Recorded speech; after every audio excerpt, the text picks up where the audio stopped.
Thanksgiving was supposed to be about family, food, and pretending everything was fine for one night. The table was full, the turkey was carved, and everyone was mid-conversation when my sister suddenly stood up, tapping her glass like she had an announcement worth celebrating. Smiling, she looked straight at me and said, "Mum and Dad are signing the house to me. You get nothing." At first, I laughed. Not because it was funny, but because my brain refused to accept what I'd just heard. The room went quiet. Forks stopped moving.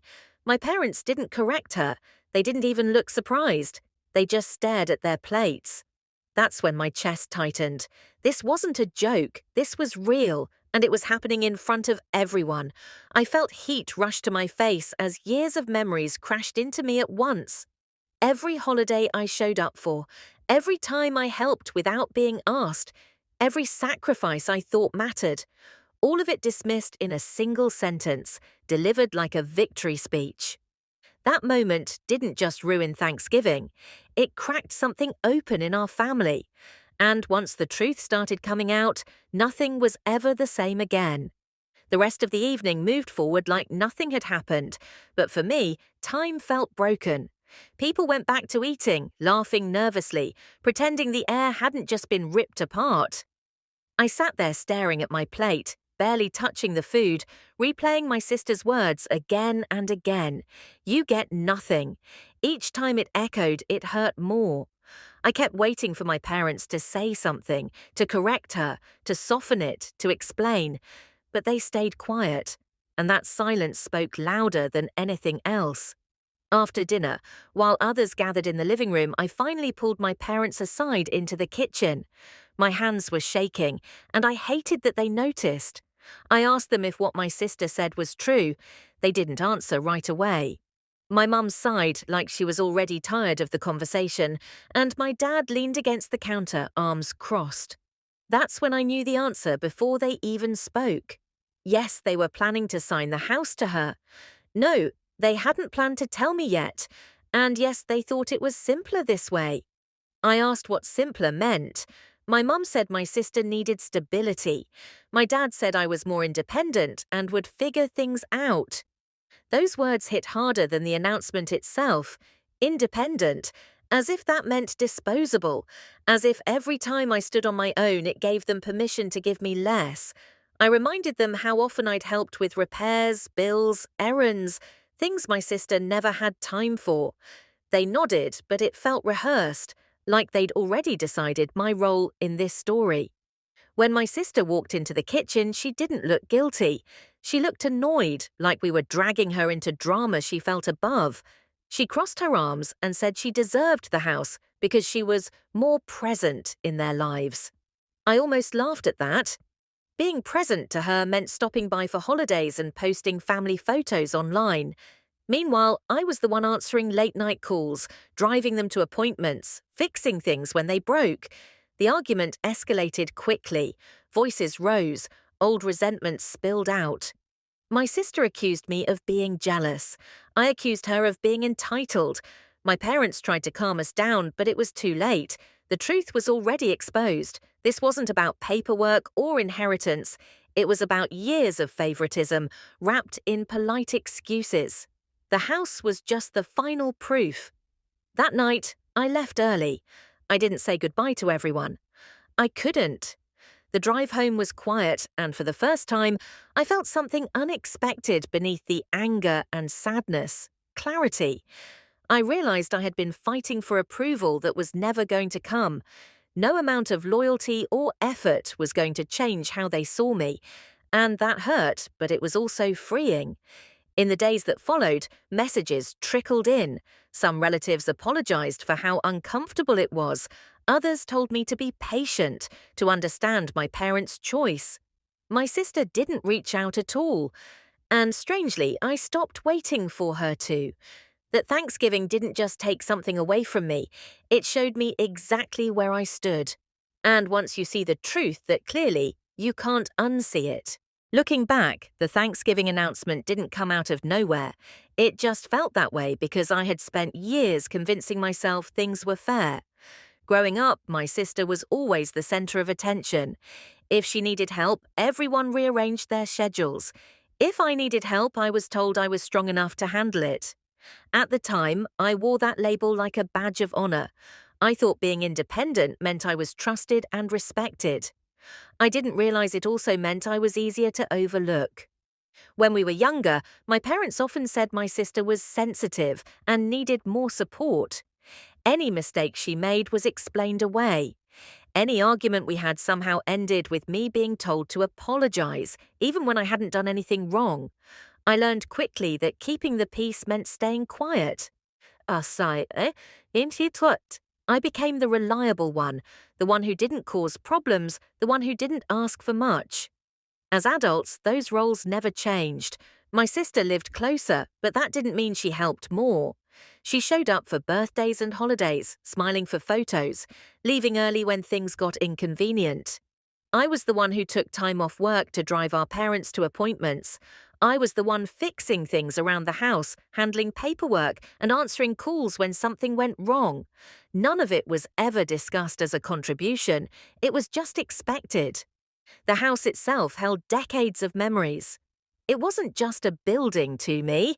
It was where we grew up, where every major family moment happened. I always assumed that when the time came, decisions about it would be made fairly, or at least discussed openly. That assumption was my mistake. While I was busy helping, conversations were happening without me.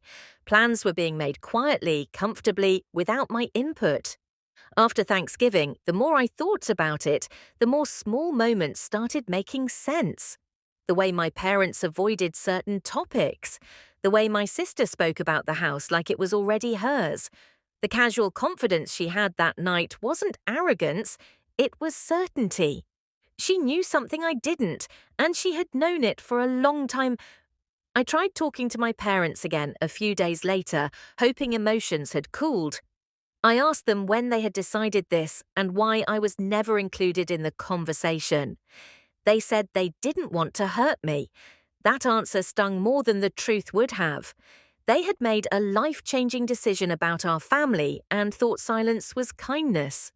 In reality, it was avoidance. They repeated the same explanation. My sister needed security, and I would be fine on my own. Hearing it again confirmed something I didn't want to accept.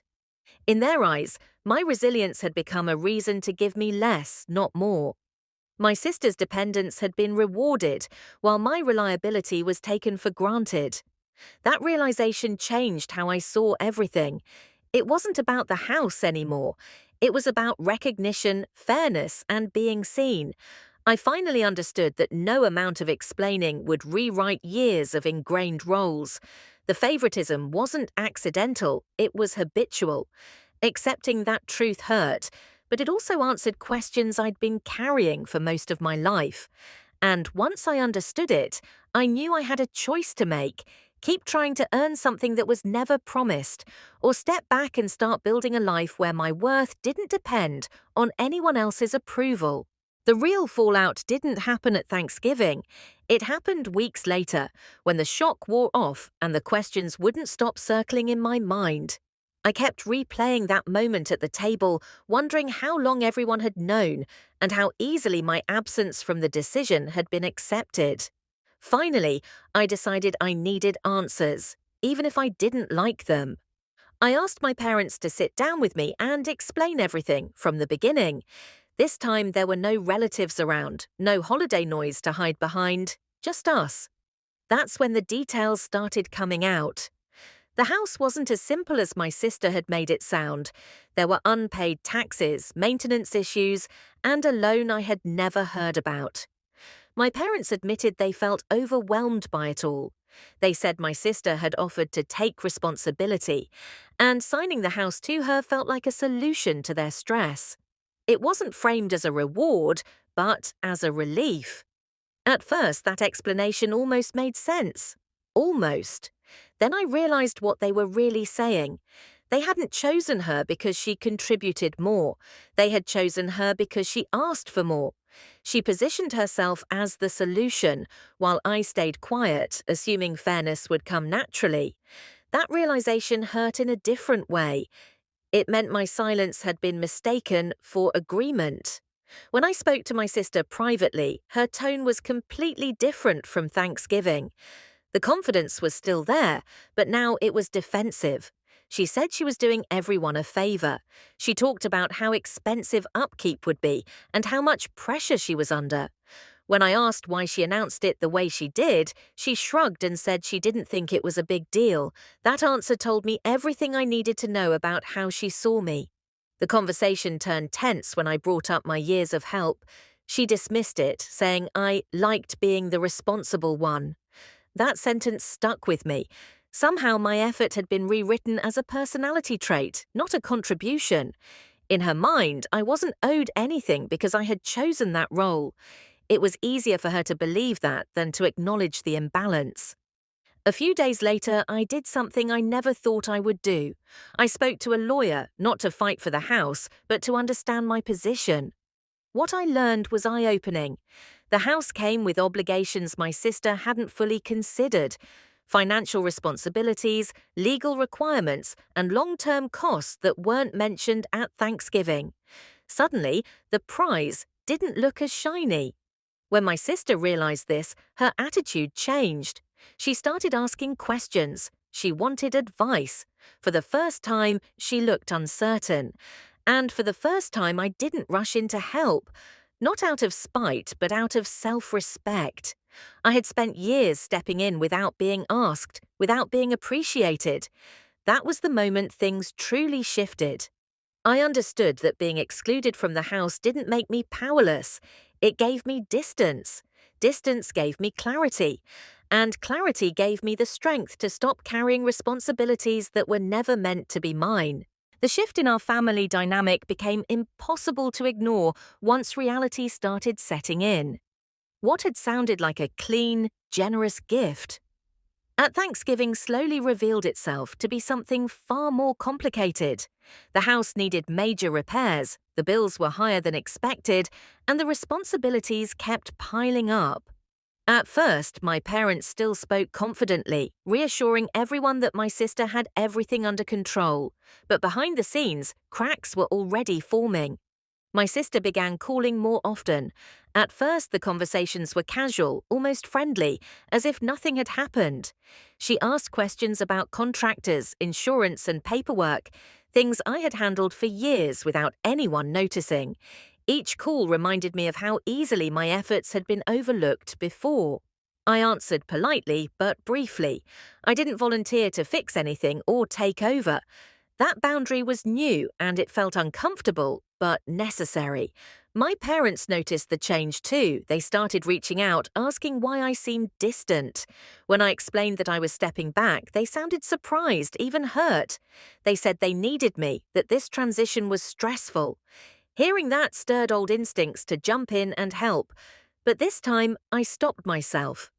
I reminded them that they had made a decision without me, and I was respecting it by letting them live with the outcome. Tension grew as weeks passed. The house required more money than my sister expected, and the paperwork took longer than promised. Her confidence faded, replaced by frustration. She complained about feeling trapped, about not realizing how much responsibility came with ownership. The irony wasn't lost on me. The same house that had been used to diminish my worth was now exposing how unprepared she really was. Family gatherings became awkward. Conversations circled around the house, always careful, always strained. No one mentioned Thanksgiving directly, but it hovered over everything. I could feel eyes on me whenever a problem came up, as if people expected me to step in and smooth things over. For the first time, I didn't. I listened, nodded, and stayed quiet. Eventually, my parents asked to talk again. This time, their tone was different. There was uncertainty in their voices, maybe even regret. They admitted they hadn't fully thought things through. They said they assumed I would help the way I always had. That admission hurt, but it also confirmed what I had come to understand. My reliability had been taken for granted, built into their plans without my consent. I told them I loved them, but I couldn't keep sacrificing myself to maintain balance in a system that wasn't fair. I explained that stepping back wasn't punishment, it was self-preservation. They didn't argue, they didn't apologize either. But something shifted. The conversation ended quietly, without resolution, but with a new understanding. As time went on, the house stopped being the center of my life. I focused on my own space, my own plans, and my own peace. Watching from a distance, I saw how the weight of responsibility changed everyone involved. And for the first time, I understood that sometimes the most powerful response isn't confrontation or revenge. It's choosing not to carry what was never meant to be yours. Months passed, and with distance came perspective. What once felt like a single cruel moment slowly revealed itself as a turning point I didn't know I needed. The house, the announcement, the shock of that Thanksgiving night, all of it had forced me to confront truths I had spent a lifetime avoiding. I wasn't just grieving an inheritance I never got. I was grieving the version of my family I thought existed. My relationship with my sister changed permanently. We still spoke, but the closeness we once pretended to have was gone. Conversations stayed surface level, careful and guarded. There were no more late-night talks or shared confidences, and while that loss hurt, it also brought honesty. I no longer had to compete silently or prove my worth through effort and patience. I finally saw her for who she was, and I accepted that understanding her didn't mean excusing her. My parents and I settled into a quieter, more distant rhythm. They never reversed their decision, and I stopped waiting for them to. There were no dramatic apologies, no grand realizations, just small, awkward attempts at normalcy. For a while, that felt disappointing. I wanted acknowledgement, maybe even regret. But eventually, I realized closure doesn't always come from other people. Sometimes it comes from deciding you're done asking. What surprised me most was how much lighter I felt. Without the constant pressure to be the dependable one, I had energy for myself. I focused on my career, strengthened friendships, and built routines that didn't revolve around fixing someone else's problems. The more I invested in my own life, the clearer it became that independence wasn't a flaw. It was a strength I could finally use for myself. The house, once the symbol of everything I lost, became something else entirely. It reminded me that material things can hide emotional costs. Ownership, entitlement, and obligation often come tangled together, and not every gift is actually a blessing. Watching from afar, I saw how that win continued to demand sacrifices I was no longer making. Looking back now, I don't see Thanksgiving as the day I was betrayed. I see it as the day the truth was spoken out loud. Painful as it was, it freed me from chasing fairness in a place where it never truly existed. I didn't walk away with a house, but I walked away with clarity, boundaries, and self-respect. And in the end, that turned out to be worth far more than anything I was told I didn't deserve.